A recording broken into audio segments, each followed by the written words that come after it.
চিতই পিঠা দিয়ে দুধ চা কখনো খেয়ে দেখেছেন? খেয়ে দেখতে পারেন। এটা যে এত কম্বিনেশন আমি আসলে আগে জানতামই না। আসেন আজকে আপনাদের খুব সহজে একটা চিতই পিঠা বানানো শেখাই। কোনো গুঁড়ি লাগবে না, কোনো কিচ্ছু লাগবে না। ইনস্ট্যান্ট বানাইতে পারবেন।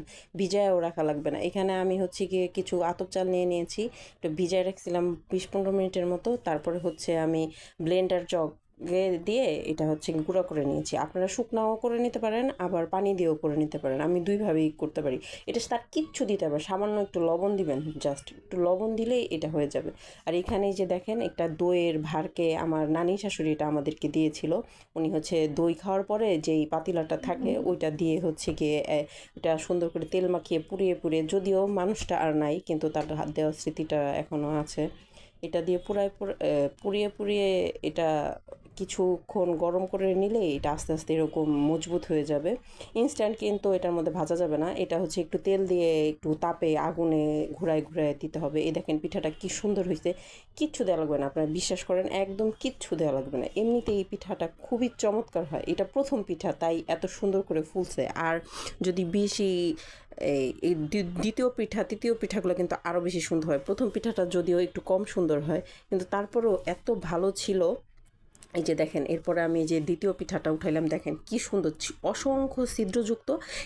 ইভেন এটা যদি আপনি ভিজেও খাইতে চান তারপরেও আপনি খুব ভালো ভিজবে। এটার সাথে আর কিচ্ছু দেওয়া লাগবে না। দাপাস করে পড়ে গেল আপনাদের দেখাইতে দেখাইতে। যাই হোক, দুর্ঘটনা ঘটতেই পারে, এটা কোনো ব্যাপার না। আমি উঠায় নিলাম এইখানে। তারপরে দেখেন হাত থেকে পড়ে গেছে, তারপরে পিঠাটার কিছু হয় নাই। আর জায়গাটা পরিষ্কারই ছিল। এই যে আমি পিঠা বানিয়ে বানিয়ে রাখতেছিলাম, আর এখানে যে দুধ চা বানাচ্ছি। দুধ চা আমি আমার শাশুড়ি মায়ের কাছ থেকে আসলে দুধ চা বানানো শিখছি।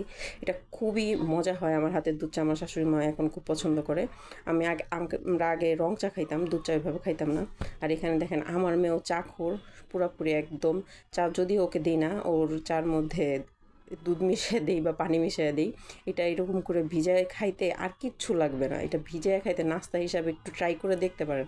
ঘরে বসেই কিনে খাওয়াও লাগবে না, বা বাহিরে কি সোডা দেয় না কি করে এটা তো জানিও না, অস্বাস্থ্যকর পরিবেশ। আপনারা ইচ্ছা করলে নিজেরাই এটা বানায় খাইতে পারেন। খুবই সোজা, খুবই চমৎকার। আর নিজের হাতে বানায় যদি আপনি নিজের আপনজনকে কিছু খাওয়ান, এটা তো আর তুলনাই হয় না। ধন্যবাদ।